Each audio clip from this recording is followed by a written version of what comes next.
There are a lot of indicators that recession may be just around the corner. Is it possible? Is it real? Is it a bad thing? I mean, obviously, in some regards, it definitely would be.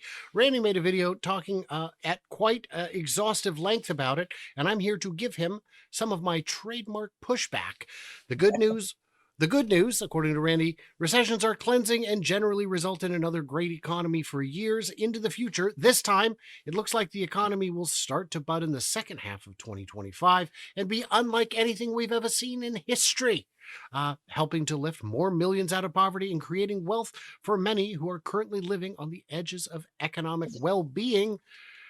Randy, I think you're on drugs, and I'm going to need a urine sample.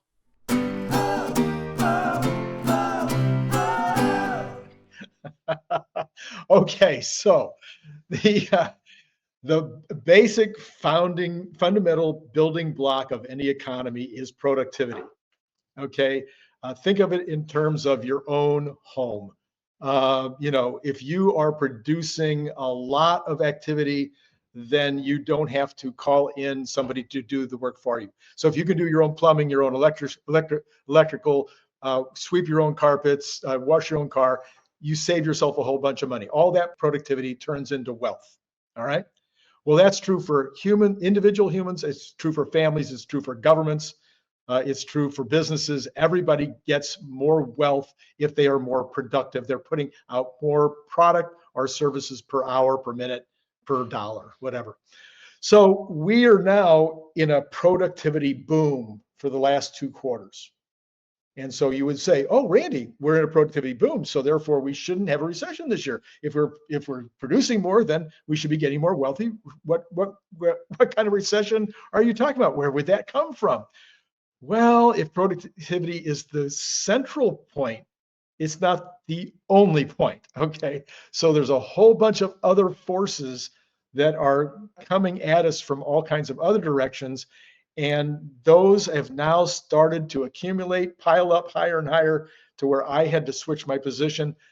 Last year, I was one of the very few who said no recession in 2023. I said it over and over again. Kathy Wood said there would be. Elon Musk said there would be. All kinds of people that I respect said there'd be a recession. I said no recession. I repeated it on my channel over and over and over again. We had no recession. This year, I've been switching slowly but surely. Now I'm 65-35. I believe we're ready for a recession. And by the way, I wrote a book on recessions. So I actually have a little bit of, I don't know, minor, this much credibility. I would agree with that point. No So, pushback to that.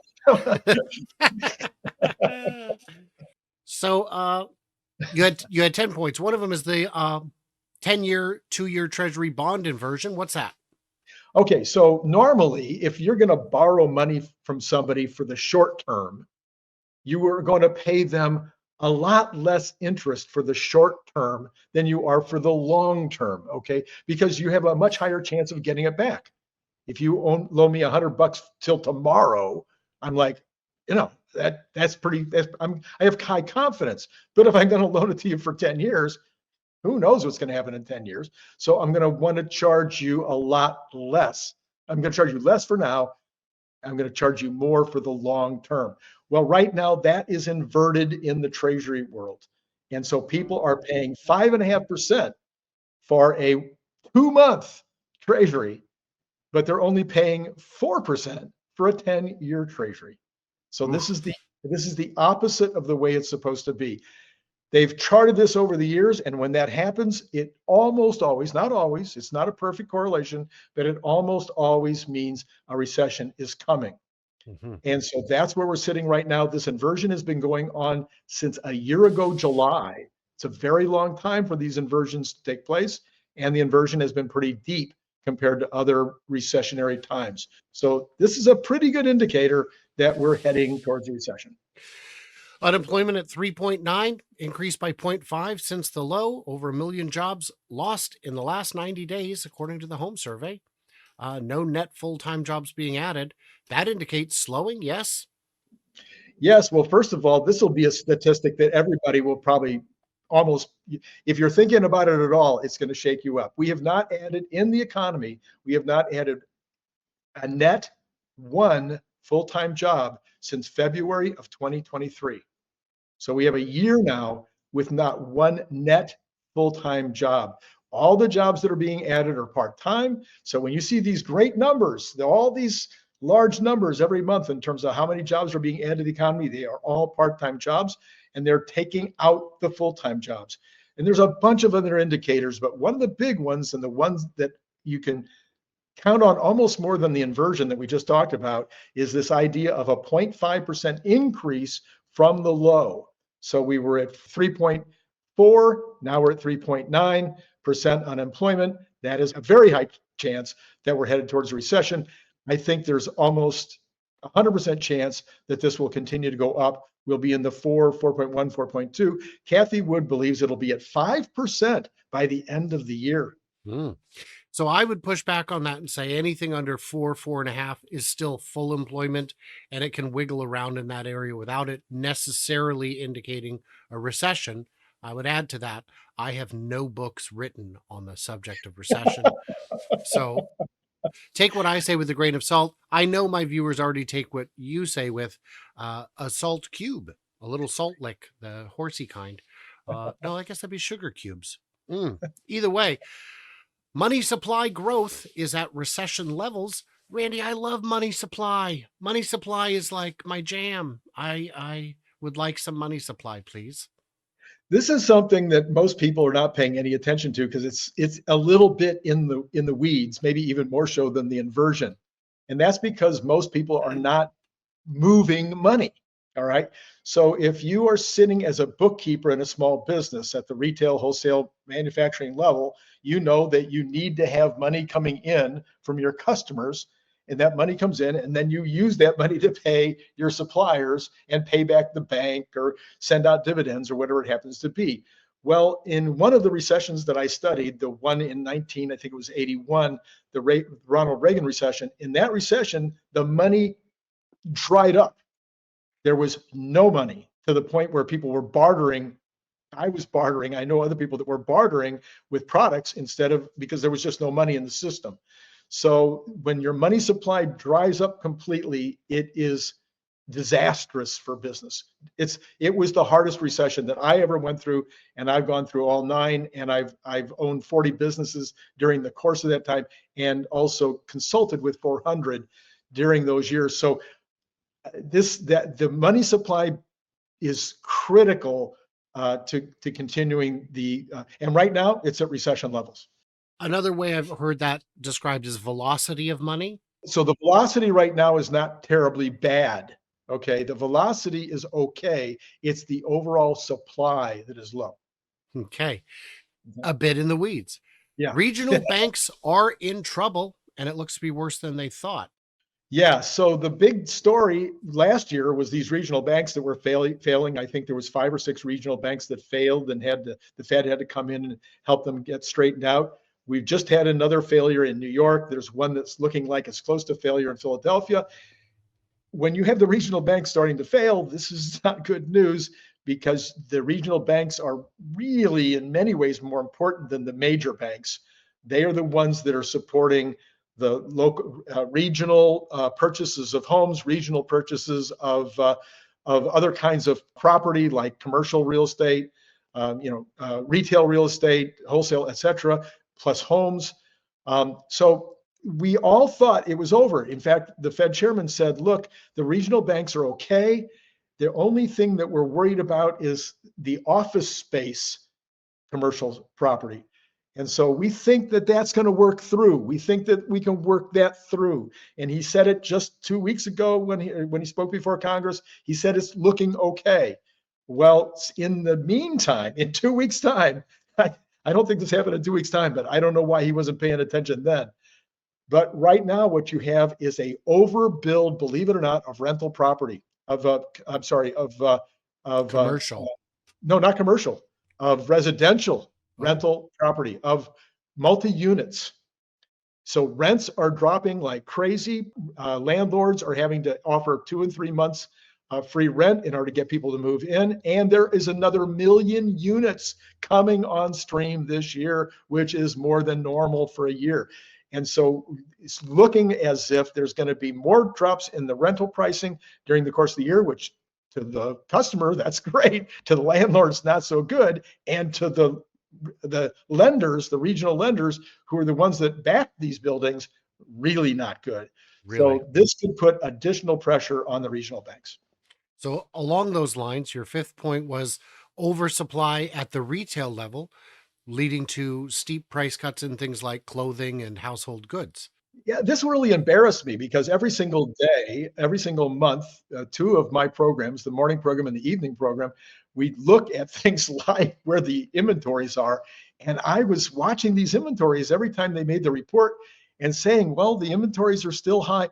Well, I didn't really realize how high they still were. There is still a 9% overhang on inventories in the system. That's just at retail. So you can imagine if the retailers are sitting with 9% overhang, the wholesalers might be even higher. Manufacturers, obviously also inventory. So now you've got this buildup of inventory in the system. And just like the money has to flow, the inventory has to flow. Well, what do you think those retailers and wholesalers are going to do if the inventory isn't flowing? Got to cut the price. Gotta cut the price. That's what you gotta do, because the longer you hold inventory, the less it's value, the less it has value. It loses because it becomes degraded in some ways. Dust or dirt or grime or whatever. People steal it the longer that it's around, because it also goes out of style. So it degrades in multiple ways. So you always want to move your inventory as fast as you can. So when you're start to lower those prices, which is what we're seeing in the goods field right now. Clothing and shoes dropping like a rock right now, and that's because of this. You're going to see more of it, and that, of course, is recessionary when you're looking at deflation. And for that matter, there's a thing called flooring cost, which is I'm the retailer. I have to pay for this unsold inventory. I know car dealerships and have sometimes 1% to 2% a month they have to pay, which doesn't sound bad. If you're turning a car in a month, then you're only out a 1% of the purchase price. But if you're stuck for a year, you're in trouble. And I know retailers of other kinds. When I sold broadcast electronics, we were looking at one of our competitors who was able to sell things at outrageously deep discounts. And one of the ways they did it was by being on net 30 and being able to sell in less than 30 days meant Right. that their flooring cost was essentially zero. Yeah. And in some cases, they would actually prepay, do net negative 30 and get an even bigger discount. So they're like, well, if we've got the money, we might as well just get our 2% discount by paying in advance. Exactly. But then if they hold that inventory, they're again kind of losing that flooring cost. Exactly. So if the properties are in trouble, if the houses are in trouble, if the retail goods aren't selling, then how is freight and production doing? Yeah. Point So six. manufacturing has been in recession now for well over a year, and there's no evidence that it's coming out of that recession other than a little optimism on the part of the manufacturers. There's some optimism about things getting better, but I don't know where that optimism is coming from, because if the retailers if they have too much inventory, the wholesalers have too much inventory, who's going to be buying? And the people aren't buying. Now, I think Correct. some of this could be that coming out of lockdown, there was pent up demand, which may have created an artificially high sense of demand, which suppliers ramped up to fill. And we saw some weird pricing strategies coming out of lockdown. Once the ports opened up, Walmart was receiving their summer goods in the fall, and they went immediately from the loading dock to the racetrack, the square aisle that runs around it, immediately straight to clearance, because It's this too late. is Yep. it's too late. It's too late. It's garbage now. Oh, and then on the freight front, freight has been in a recession now for 18 months. Now that's a recession. Sometimes you have to look at a recession. Where did it start? So one of the reasons we might have a recession in the third quarter is because last year's third quarter and fourth quarter were very good. So how do you beat last year? Well, freight's got the same problem. They were charging so much, and they were so overbooked during the pandemic that they came down from those artificially high levels. So that's part of the problem. But they're also saying at this point, the recession has lasted too long. and it's really starting to hurt the trucking industry. So you saw yellow freight go bust last year. So and to me, freight is always a canary in the coal mine. When you're seeing less trucking, why is that? Is because the goods are not being transported. So that leads to, and we got to keep the pace moving here, but I'm doing Yes. my best, Randy. I apologize. Deflation is almost certainly coming later this year. Uh, we have seen a number of products with price drops for the first time in 3-4 years, certainly since the start of lockdown. Autos, this year, we've finally seen the high water mark. The average vehicle is now coming back down. At one point, it was at 48,000. I think last year ended at 44. This year is already trending to 43 and lower. Mhm. These are big ticket items. I don't know about what do they call the durable goods, the appliances and things like that. Durable Those, goods are one of the worst hit. They're very, very heavily hit. Yes. I imagine, I believe it, because if I've got any kind of uncertainty, I'm not going to spend $4,000 on a fridge. That's just, I'll hold tight, and then I see the prices are still dropping, so I'm going to hold tight some more. So deflation is coming later this year. Thoughts? Yeah, so there's only a couple of categories right now in the Truflation list and actually CPI list that are really still inflating, and that is some services. You're seeing some increase. You've got auto insurance, which is again a unique situation. We don't need to get into that right now, but it's going to go away next year. You've got the biggest one is residential housing, and residential housing is in shortage because nobody who owns their house outright, which is 40% of the population, and nobody who's got a 2 or 3% loan is going to sell their house and move into a house that's got a 7% loan. So that the housing is not moving. So you've got this absolutely stalemate in the housing world.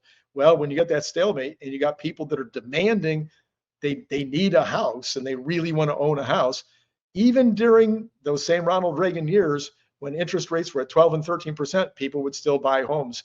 It did not really slow. It slowed real estate down a lot, but it did not stop real estate. Well, it's not going to stop now either. And so you're going to see housing prices continue up. But nothing the Fed can do can fix that. So, and it's not going to help the recession because when people move from house to house, they buy refrigerators and lawns and when they go out and do all these things for the new house. And when you're not moving, there's that whole industry. Home Depot is not doing well right now. You actually do twice as much because the house you sell, you fix up before you move. Right, You yes. might put in new countertops only for the new buyer to tear them out a month later. Exactly. In the case of the house we sold 3 years ago, we put a lot of work in that we'd meant to do all along, and then as soon as we moved, we put in a bunch of work here too. Not nearly as much as I'd have liked because labor is so short. Yeah. So we're almost there. Number 8, China claims it's going to grow by 5% this year. Few believe it. Germany and Japan look to be recessionary. Is that true? Okay, so Germany and the United Kingdom are in recession. Japan just barely escaped. So they just came out with their number the other day. So they didn't have a second quarter in a row of recession, but they're not doing great. You have other countries, and China. China may not be in recession, but it feels like it over there. So they got all kinds of problem with their real estate. They got all kinds of problem with deflation. So it's looking pretty scary over there. Big story this morning. I heard somebody talking this morning about how they're probably going to stimulate their economy by printing yuan. And if they do that, that's just going to help the dollar. So going to help the price of our stuff from China go down. So I would say all of this impacts us. Believe it or not, America still exports. And if other countries are not buying as much, well, then it's going to hurt our manufacturing. It's going to hurt our services in particular. We export a lot of services. We also export food and raw materials and oil and natural gas and stuff. So as the world goes, it does impact our economy. The rest of the world is in worse shape than the United States. This is another factor which I think is pointing towards a recession here. A lot of people don't understand just how much we do export in terms of corn, in terms of wheat, in terms of cranberries and wood. And if those cost 10% more on the exchange rate, just the exchange rate, forget what it actually cost here, that alone can cause some problems. We're going Yes. to kind of gloss over the next couple points because we got to get to our conclusion here. But Okay. before we get to what this means and why this could be cleansing and a good thing, my question to you guys is a recession coming and when? Let's hear them predictions into them comments below.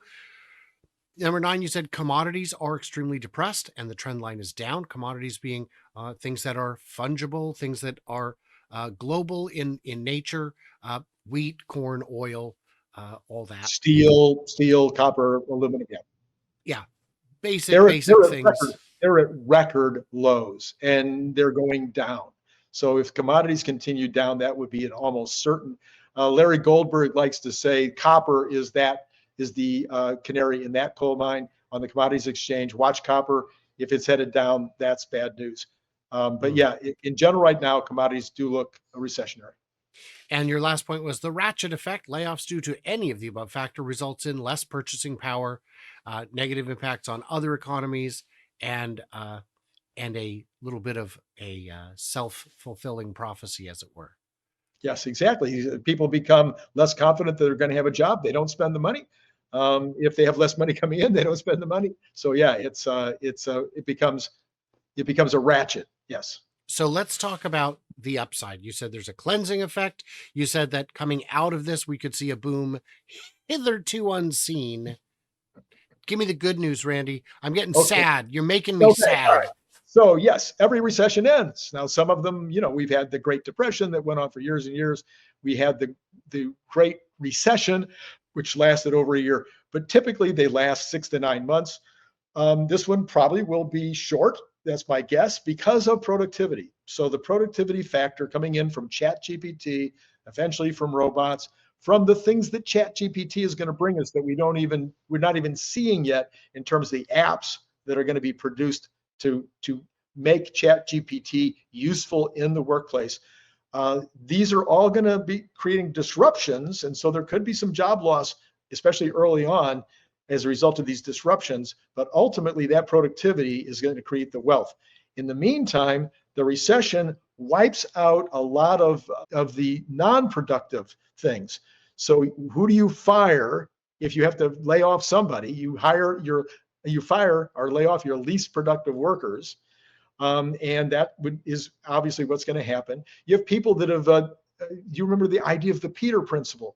You have people that have moved up in an organization or moved up in the world to a place where they're not actually doing a great job anymore. They're fine folks and they're really good at the job they used to have, but this new job it's above their head. So what happens in a recession is those people usually end up back where they should have been. And you have companies that in good days look brilliant and the owners think that they're, God's gift. And then all of a sudden, when things turn a little rough, it turns out, well, maybe not, they weren't all that. And so those companies get wiped out or have to retool, rethink, and become better during a recession. So those are all things that then get in place that then cause usually a fairly substantial explosion. Usually 6, 7, 8 years after that, you have nothing but smooth sledding. So I gotta say, it's so nice to get Randy on the channel, especially talking about something he knows apparently quite well. Able to talk circle. Hey, I say apparently because I don't have the depth of understanding to call you out on your BS if there is some. But in the comments, you guys do call Randy out. That's what we're here for. But do so nicely because. And let's not make it political because I don't have time for that. And that's not what this channel's about. I do want to thank the old Randy Kirk channel for coming over and paying us a visit. Everybody else, stay tuned, stay juicy. And I cannot wait to hear from you clever robots on the other side of the recession.